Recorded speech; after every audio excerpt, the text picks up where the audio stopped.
జై అమరావతి. ప్రజాస్వామ్యం గొప్పతనం, ప్రజల సంకల్ప బలం మరోసారి చాటి చెప్పిన రోజు ఇది. రాష్ట్ర చరిత్రలోనే కాకుండా దేశ చరిత్రలో సువర్ణ అక్షరాలతో లిఖించదగ్గ రోజు ఇది. చరిత్ర ఉన్నంత వరకు అమరావతి చరిత్ర ఉంటుంది. ఆ చరిత్ర ఉన్నంత వరకు రైతుల చరిత్ర అమరావతి చరిత్రలో శాశ్వతంగా మిగులుతుందని చెప్పి కూడా నేను మీకు తెలియజేస్తున్నా. విధ్వంసకారులు అనేక కుట్రలను దాటుకుని అమరావతిని గెలిపించుకున్నాం. ప్రజా రాజధాని, ప్రజా విక్టరీగా ఈరోజు మనం నిరూపించుకోగలిగాం. ఈ సందర్భంగా అమరావతి రైతులకు, రాష్ట్ర ప్రజలందరికీ అభినందనలు, శుభాభినందనలు. మన ఆత్మ గౌరవాన్ని నిలబెట్టిన ప్రధానమంత్రి నరేంద్ర మోడీ గారికి మనస్ఫూర్తిగా ధన్యవాదాలు తెలియజేస్తున్నాను. గట్టిగా చప్పట్లు కొట్టి అభినందించండి. అమిత్ షా గారు, అందరూ కూడా కేంద్రంలో ఒకరిని కాదు అందరూ సపోర్ట్ చేసే పరిస్థితికి వచ్చారు. ఇదే ప్రాంతానికి ఇంత మునుపు కూడా వచ్చాను ఒకసారి గుర్తు చేయడానికి.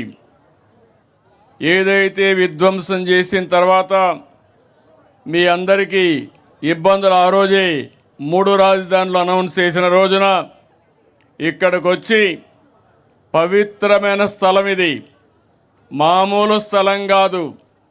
దేశంలో ఉండే ప్రార్థనాలయాలన్నింటిలో ఉండే పవిత్రమైన మట్టిని, పవిత్రమైన జలాలు తీసుకొచ్చి ఈ ప్రాంతమంతా పునీతం చేసి ఇక్కడ అలాంటి పవిత్రమైన మట్టి నీరు ఇక్కడ ఉంది.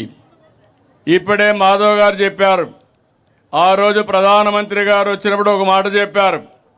నేను సాక్షాత్ పార్లమెంటు సాక్షిగా పార్లమెంటు దగ్గరుండే పవిత్రమైన మట్టిని, యమునా నది జలాలను ఇక్కడ తీసుకొచ్చాను. అంటే ఇది మట్టి జలాలు కాదు, దేశం మొత్తం అమరావతితో ఉంటామని చెప్పి నిరూపించిన రోజు ఇది. ఓసారి ఈ చరిత్ర మనం మర్చిపోతే చాలా కష్టమవుతుంది. ఆ రోజు ఇక్కడే కాదు, అన్ని దేవాలయాల్లో, అన్ని గ్రామాల్లో పవిత్రమైన మట్టిని తీసుకుని, అక్కడ జలాలు తీసుకుని దేవాలయాల్లో పూజలు చేసి ఆ పూజ ఫలితాలు ఇక్కడికి తీసుకొచ్చాం.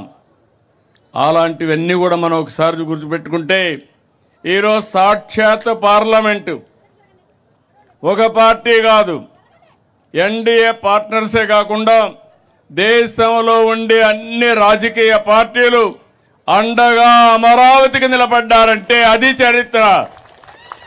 కానీ ఒకే ఒక పార్టీ, దిక్కుమాలిన పార్టీ, ఏమనాలో తెలియదు, వాళ్ళని మనం చూసాం. శ్మశానం అన్నారు. ఈరోజు మనం తెలుగు లేని శాసనాన్ని చేసుకునే పరిస్థితికి వచ్చాం. నేను ఎప్పుడూ చెప్పాను, 3 ముక్కలాట చాలా సులభం అనుకున్నారు. ఆ 3 ముక్కలాటతోనే ఏమయ్యారో మీరే చూశారు.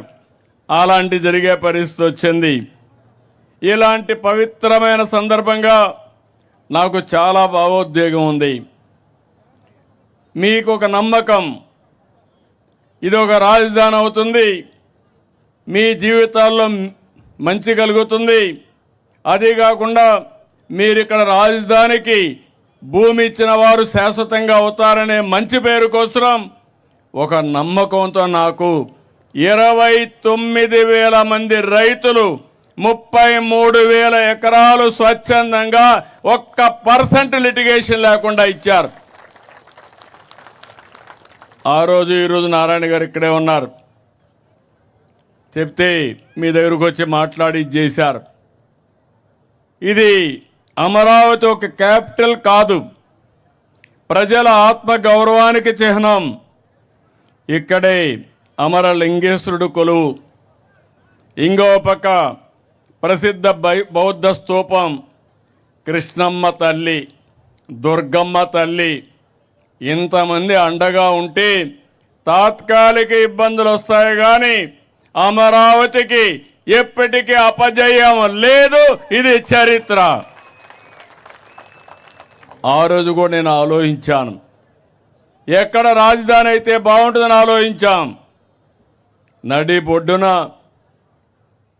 ఒక పక్క దక్షిణ ఆంధ్రప్రదేశ్, ఉత్తర ఆంధ్రప్రదేశ్ రెండు మధ్యలో 12 పార్లమెంట్లు వస్తే రెండు మధ్యలో వచ్చిన పార్లమెంట్ 13వ పార్లమెంట్ ఇది. 33,000 ఎకరాల భూమి, 29 గ్రామాల రైతాంగం. ఆ రోజు ఈరోజు చూస్తున్నాను మీలో ఐకమత్యం. ఈరోజు మనం గెలిచామంటే ఆ ఐకమత్యమే కారణం. అలాంటి ఈ రైతాంగాన్ని, రైతు కూలీలను అభినందిస్తున్నా.